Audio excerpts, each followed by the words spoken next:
Selamat datang di sesi Midnight Tales. Tempatnya dongeng tengah malam bergaung pelan. Di Bedtime Atelier ada 3 ruang kecil untuk bertumbuh dengan lembut. Story Value Draw untuk menemani imajinasimu bergerak. Monthly Music Session untuk jeda yang sederhana. Dan Midnight Tales, ruang yang hanya hidup saat hari mulai tenang. Malam ini, mari dengarkan kisah ini bergema. Where the Weary Lights Remain. Sebuah kisah tentang cahaya-cahaya lelah yang tetap ada. Di sebuah hutan yang tak pernah benar-benar gelap, cahaya selalu menemukan jalannya. Bukan dari matahari, bukan pula dari bulan, melainkan dari sesuatu yang lebih kecil dan lebih sabar. Cahaya itu hidup di antara dedaunan, berpendar pelan seperti napas, menari tanpa suara. Seolah-olah hutan itu sendiri sedang menjaga sesuatu. Orang-orang yang tersesat sering mengatakan hal yang sama, bahwa hutan ini tidak menakutkan. Tidak ada suara keras, tidak ada bayangan yang mengejar. Hanya keheningan yang terasa terlalu mengerti. Suatu hari, seorang gadis kecil masuk ke dalam hutan itu. Namanya Lyra. Ia tidak berlari, tidak pula tersesat.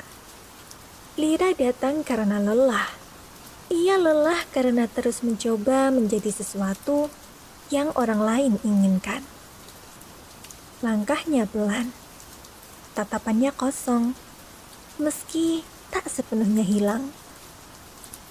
Saat ia melangkah lebih dalam, cahaya-cahaya kecil mulai bermunculan, seperti kunang-kunang, tapi lebih lembut, lebih dekat. Mereka tidak menjauh, tidak pula mendekat terlalu cepat. Cahaya-cahaya itu hanya menemani. Lyra berhenti di sebuah jalur kecil yang hampir tak terlihat. Di sana, udara terasa berbeda. Lebih hangat, lebih tenang. Seolah-olah hutan itu tahu ia tidak sedang mencari jalan keluar. Ia hanya butuh tempat untuk berhenti. Lyra duduk di atas akar pohon yang besar, menghela napas panjang yang selama ini ia tahan.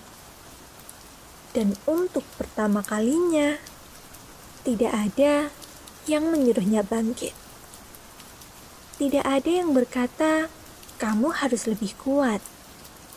Tidak ada yang berkata, "Itu hal kecil, jangan terlalu dipikirkan."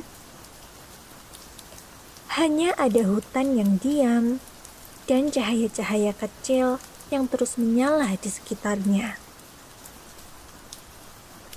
"Kalau aku berhenti di sini," bisik Lyra pelan, "apa itu salah?" Tidak ada jawaban. Namun, salah satu cahaya itu mendekat, berhenti tepat di depannya. Cahaya itu berkedip pelan, seperti mengangguk. Lyra menatapnya lama, lalu tanpa sadar, air matanya jatuh. Bukan karena sedih, tapi karena akhirnya ia tak perlu menahan apa-apa lagi.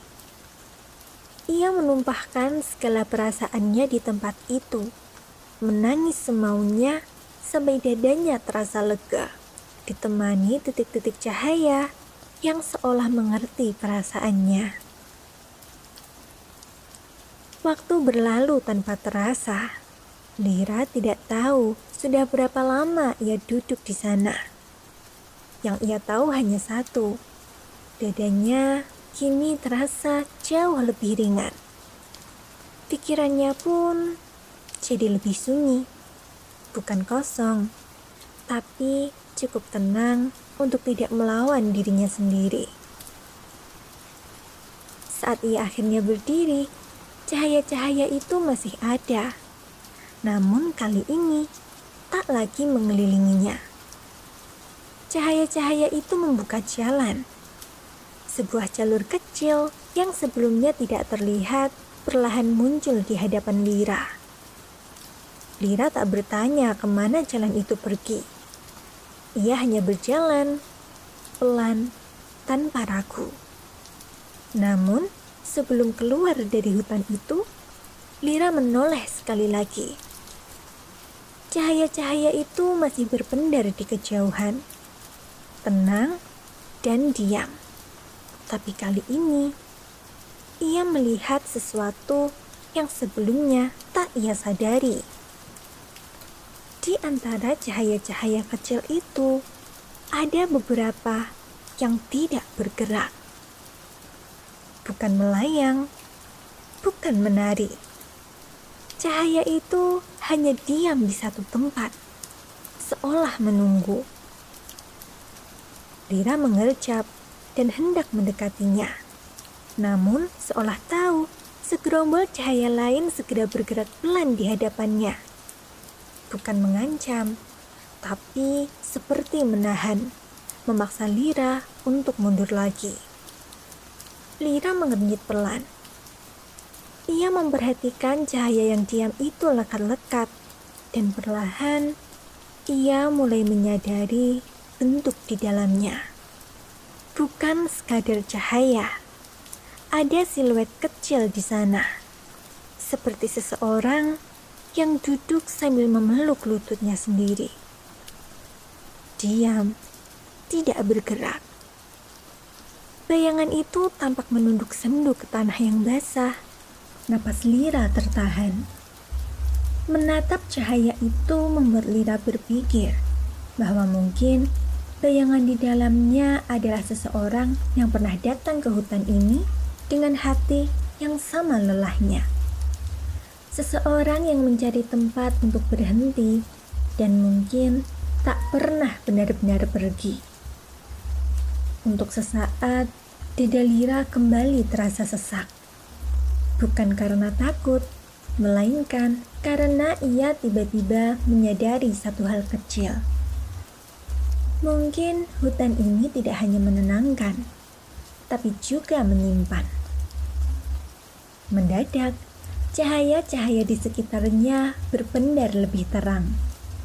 Pelan, tapi cukup untuk membuat Lira terkejut. Seolah cahaya-cahaya itu bisa mendengar pikirannya. Lira mundur selangkah, dan tanpa menunggu lebih lama lagi, ia segera melangkah keluar dari hutan itu. Kali ini, tanpa menoleh lagi. Namun, jauh di dalam hutan itu, di antara cahaya-cahaya kecil yang terus berpendar, satu cahaya yang baru mulai terbentuk. Muncul perlahan dari udara kosong, lebih redup, lebih pelan. Dan untuk sesaat, cahaya itu terlihat sangat mirip seperti Lira.